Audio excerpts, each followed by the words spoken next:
NEET প্রশ্ন ফাঁসে কোটি কোটি টাকার খেলা, পরীক্ষা বাতিল। 2026-এ নিট পরীক্ষা বাতিল। এই মুহূর্তে অত্যন্ত গুরুত্বপূর্ণ খবর, গোটা দেশে বাতিল নিট ইউজি 2026। প্রশ্ন ফাঁসের জের অভিন্ন মেডিকেল পরীক্ষা বাতিল করলো এনটিএ। की बड़ी खबर आपको बता दें, नीट 2026 की परीक्षा रद्द कर दी गई है।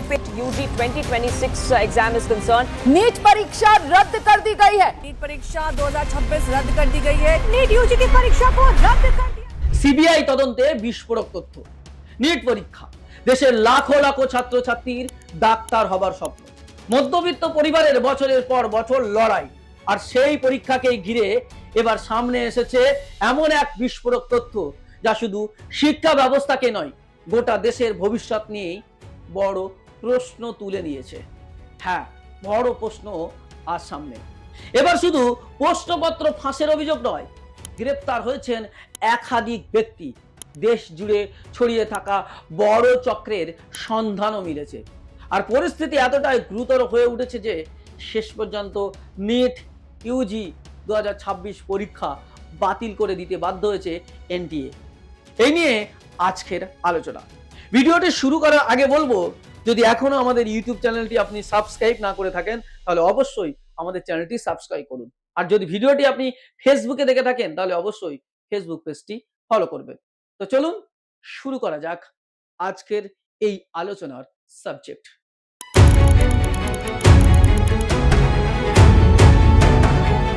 बड़ी खबर आपको बता दें, नीट 2026 की परीक्षा रद्द कर दी गई है। 2026-এ নিট পরীক্ষা বাতিল। এই মুহূর্তে অত্যন্ত গুরুত্বপূর্ণ খবর, গোটা দেশে বাতিল নিট ইউজি 2026। नीट परीक्षा रद्द कर दी गई है।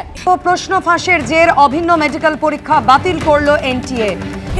দেশের সবচেয়ে বড় মেডিকেল এন্ট্রান্স পরীক্ষা নিটকে ঘিরে এবার এমন এক কেলেঙ্কারি অভিযোগ সামনে এসেছে যা নিয়ে তোলপাড় গোটা দেশ।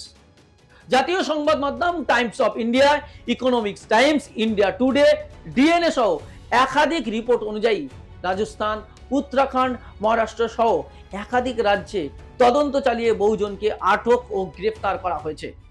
তদন্তকারীদের দাবি, পরীক্ষার আগেই তথাকথিত গেস পেপার এবং প্রশ্নপত্র নির্দিষ্ট কিছু ছাত্রের হাতে পৌঁছে গিয়েছিল। সবচেয়ে চাঞ্চল্যকর বিষয় হলো, তদন্ত উঠে এসেছে কোটি কোটি টাকার লেনদেনের অভিযোগ। রিপোর্ট অনুযায়ী প্রশ্নপত্র বা স্যাম্পেল পেপার বিক্রি করা হচ্ছিল 5 লাখ থেকে 28 লাখ টাকা পর্যন্ত দামে। হ্যাঁ, এত টাকা। কোথাও হোয়াটসঅ্যাপের মাধ্যমে পিডিএফ পাঠানো হয়েছে, কোথাও আবার টেলিগ্রাম চ্যানেলের মাধ্যমে প্রশ্ন ছড়িয়ে দেওয়া হয়েছে ছাত্রছাত্রীদের কাছে।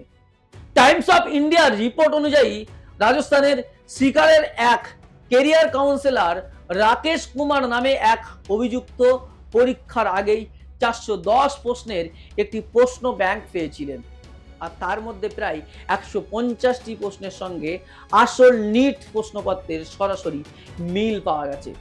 অভিযোগ, প্রথমে এই প্রশ্নপত্র 5 লাখ টাকায় বিক্রি করা হচ্ছিল, পরে পরীক্ষার দিন ঘনিয়ে আসার সঙ্গে সঙ্গে দাম কমিয়ে 30,000 টাকা পর্যন্ত বিক্রি করা হয়। ডিএনএ রিপোর্টে আরো বলা হয়েছে, আরো চাঞ্চল্যকর দাবি করা হয়েছে। সেখানে বলা হয়েছে এক ছাত্র নাকি 10 লাখ টাকা দিয়ে প্রশ্ন কিনেছিল, পরে সেই প্রশ্নই আবার পরীক্ষার্থীদের কাছে বিক্রি করেছিল লাভের আশায়।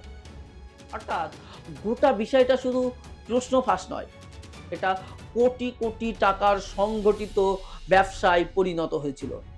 এমন অভিযোগ এখন সামনে আসছে, আর এখানেই সবচেয়ে বড় প্রশ্নটা উঠছে, এত বড় চক্র কিভাবে তৈরি হলো?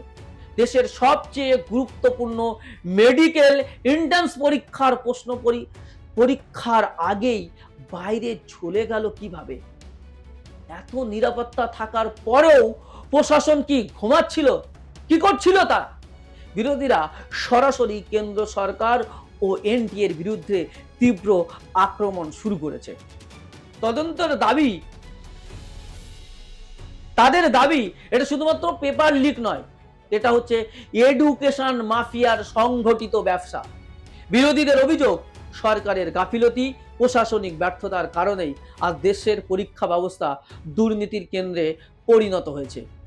লোকসভা থেকে শুরু করে বিভিন্ন রাজনৈতিক মঞ্চে বিরোধীরা প্রশ্ন তুলেছে, যদি পরীক্ষার আগেই প্রশ্ন বাজারে ঘুরতে থাকে, তাহলে সাধারণ ছাত্রছাত্রীরা কিভাবে মেধার ভিত্তিতে প্রতিযোগিতা করবে? কারণ নিট শুধুমাত্র একটি পরীক্ষা নয়, এটা মধ্যবিত্ত পরিবারের স্বপ্ন।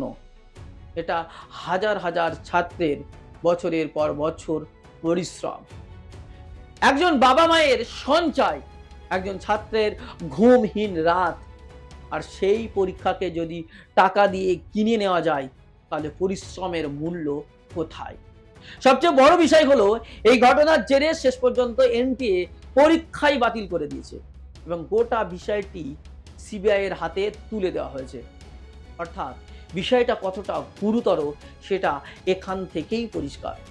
কিন্তু প্রশ্ন হচ্ছে, শুধু পরীক্ষা বাতিল করলেই কি দায় শেষ?